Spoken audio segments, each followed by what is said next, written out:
Hi மக்களே வணக்கம். இன்றைக்கி யுகாதி லோக்கல் ஹாலிடே. நேற்று அந்த வைப்பில் நைட்டு ஃபுல்லாக பார்த்துட்டு இன்றைக்கி லேட்டாக எழுந்துச்சிங்கன்னா அதனால் கொஞ்சம் வீடியோ டிலே ஆகிடுச்சு. So let's start our video. நேற்று ஆனால் ஃபேண்டாஸ்டிக் ரேலிங்க.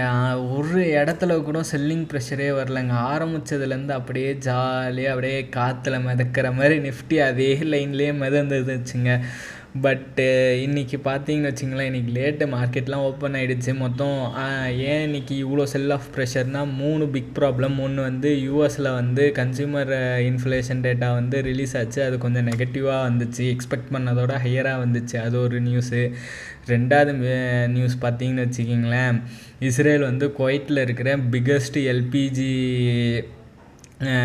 மேனுஃபேக்சரிங் யூனிட்டை வந்து அட்டாக் பண்ணிட்டாங்க. அது ஒரு மிகப்பெரிய டிசாஸ்டர் ஆகிடுச்சு. அதனால் குவைட்டுமே வந்து ஈரானோட எம்பசி மெம்பர்ஸ்லாம் கிளம்பி போங்கன்னு அமுச்சு விட்டாங்க. அது ஒரு டிப்ளமேட்டிக்கான வே ஆஃப் ஸ்டார்டிங் வார் மாதிரி. அது ஒரு பேனிக் ஒன்று உருவாக்கிச்சு. இதெல்லாம் கூட ஓரளவுக்கு எக்ஸ்டர்னல் தான். ஆனால் இன்டர்னலாக பார்த்தீங்கன்னு வச்சுக்கிங்களேன், ஹெச்டிஎஃப்சியோட சேர்மேன் வந்து ரிசைன் பண்ணிட்டு போயிட்டார். போகிறாரு.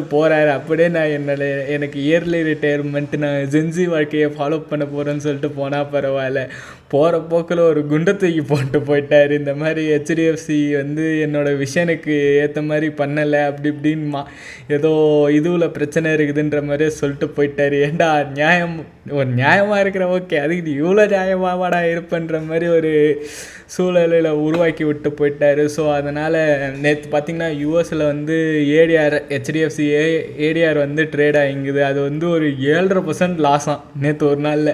இன்னும் நிஃப்டி 50லாம் எந்த நிலமையில் இருக்குதுன்ட்டு இப்போ போய் பார்க்கலாம். சரி வாங்க வீடியோக்குள்ளே போகலாம்.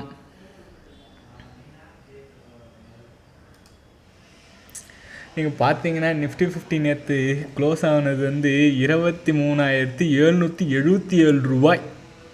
இப்போ ஓப்பன் ஆனது ப்ரைஸை பார்த்தீங்கன்னு வச்சுக்கிங்களேன், 23,235 ரூபாய். 500 பாயிண்ட்டு காணாமல் போயிடுச்சு ஒரே நாள் நைட்டில். எங்கடா போச்சு அந்த ஃபீல் தான். ஸோ அவனே இந்த நிலமைனா பேங்க் நிஃப்டி அவனோட நிலைமை என்னன்னு பார்ப்போமே.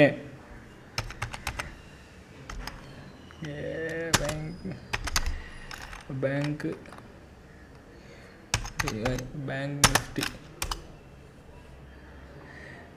என்னடா சாட் வரல. சரி போய் பார்ப்போம், உள்ளே போய் பார்ப்போம், என் ட்ரேடிங் வியூவில் போய் பார்ப்போம். நண்பர்களே, மனதை படபடுத்து வைத்து சொல்லுங்க. ஏன்னா இவன் பேங்க் நிஃப்டி சீக்கிரம் லோட் ஆகிட்டா இல்லையா? ஏன் இப்படி பண்ணுற? என்னங்க ஒரு நாளில் ஏறின மாதிரி காமிச்சிருக்குது, பைத்தியக்காரத்தமாக இருக்குது. அட போங்கடா.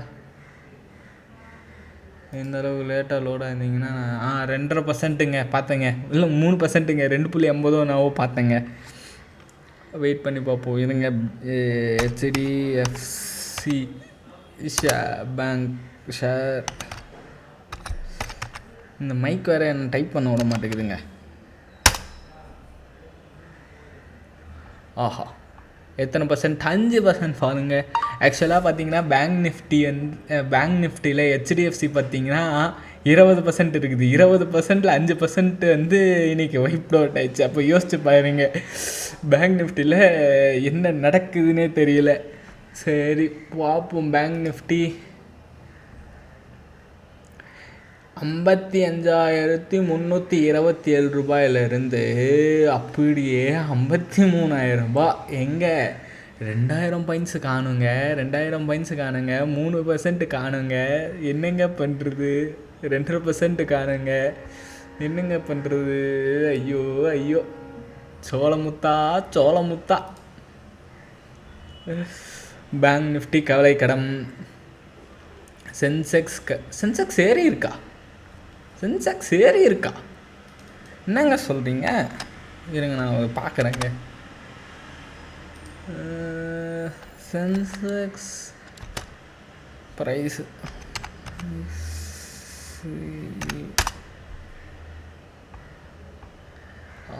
இல்லைங்க. இன்றைக்கி சென்செக்ஸ் லீவாங்க, தெரியலீங்களே. பிஎஸ்சி சென்செக்ஸ் ஆமாங்க, இன்றைக்கி லீவு போலங்க சென்செக்ஸு.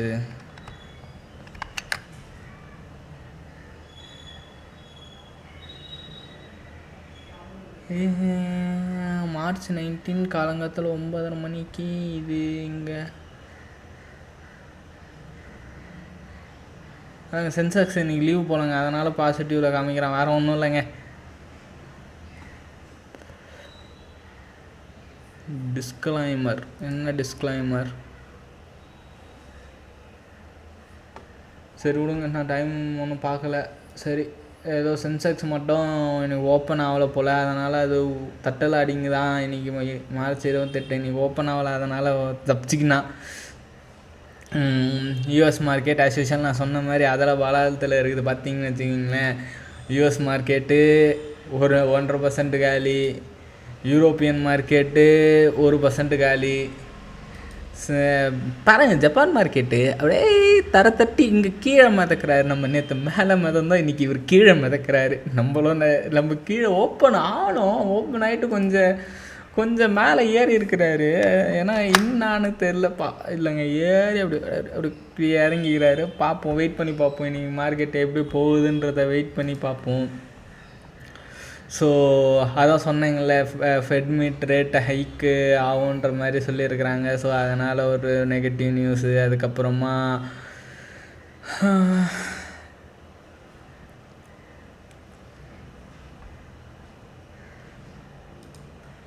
அதாங்க பெருசாக எதுவும் ஈவெண்ட் இல்லைங்க, பார்த்தேங்க. ஆனால் அதாங்க இது என்னது, fresh all time low currency.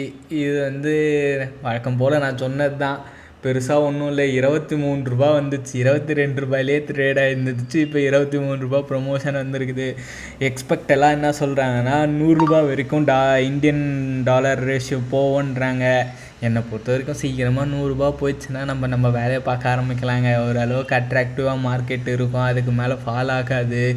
So wait பண்ணி பார்ப்போம். ஆனால் இன்றைக்கி மார்க்கெட் கும்பா, அவ்வளோதான். இல்லை வேறு எதுவும் சொல்கிறதுக்கு ஒன்றும் இல்லை. சரி, ஓகேங்க, பார்ப்போங்க. பார்த்து ட்ரேட் பண்ணுங்கள். பாய்.